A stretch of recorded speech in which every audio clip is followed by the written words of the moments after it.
Have you been keeping up on your social studies lessons? If not, remember, they're great. Bad cheesy joke. Okay, check in. How much did the Erie Canal cost to build? Between $1 and $10 million. The Erie Canal would run from Albany, New York to Buffalo, New York. Please pull out your digital notes, 10.2 from yesterday, or use the Schoology update link.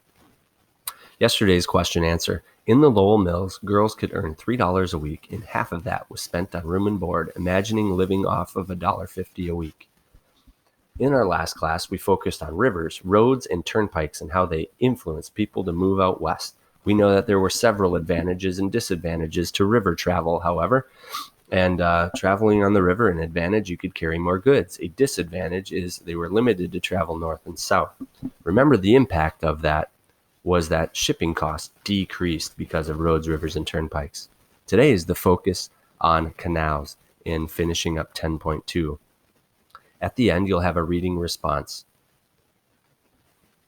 All right, we left off with Robert Fulton, the inventor of the Claremont, or this powered steamboat in America. He revolutionized travel, reducing the speed, or not the speed, but the cost and the time it took to travel on rivers. By sail, took 4 days.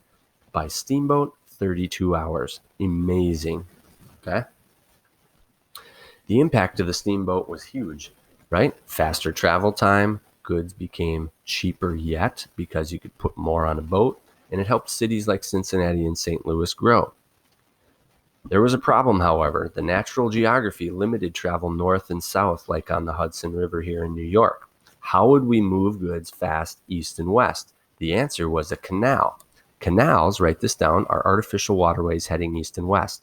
The goal was to connect cities like Albany, New York, the capital, to Buffalo, New York on Lake Erie, which could use the St. Lawrence River to get to the Atlantic Ocean. This canal was a huge hit. Built in 1825, it was 363 miles of hand-dug waterway.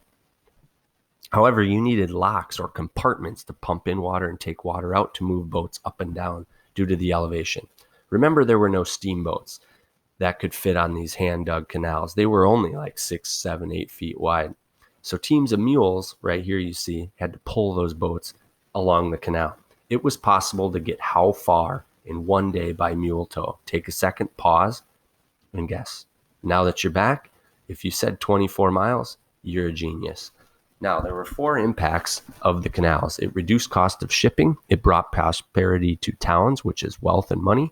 It united a growing country, and people could live even farther away. Right?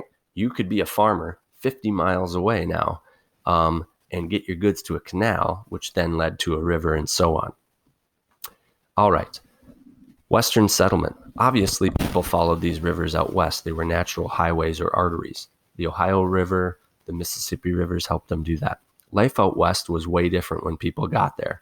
There were no conveniences, no libraries, no quick stores you could go to get something you might have forgot. So people tended to live together as well. The people of Tennessee and Kentucky, their kids moved to the next western states, Indiana and Missouri.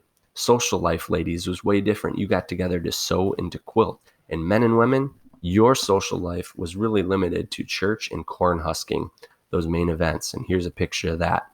Corn husking, remember, is taking the husk off of the ear of the corn. Not a lot of fun. But back then, it was a big deal. New states would form. Vermont, Kentucky, Tennessee, and Ohio because of rivers, waterways, and canals and rivers and roads. Later on, Indiana, Illinois, Missouri, Mississippi, and Alabama would form just the same because of all those rivers, roads, and turnpikes. All right. Your job today is very simple. Finish your 10.2 notes. If you've watched this video in full and kept up, you're done with that. Great job. Yay. Second is to watch Constance in the Great Waste. You're not watching it. You're reading it. There's an audio file you can watch and a PDF. Please click these 3 buttons to rotate the words so you can see it. Here's a quick look at your assignment. Okay, go into the 10.2 folder here and then open up How America Grew, Constance in the Great Race. Give it a quick read. It takes about 10 minutes for me to read it and answer these 7 questions. We'll catch you in the next lesson, boys and girls. See you later.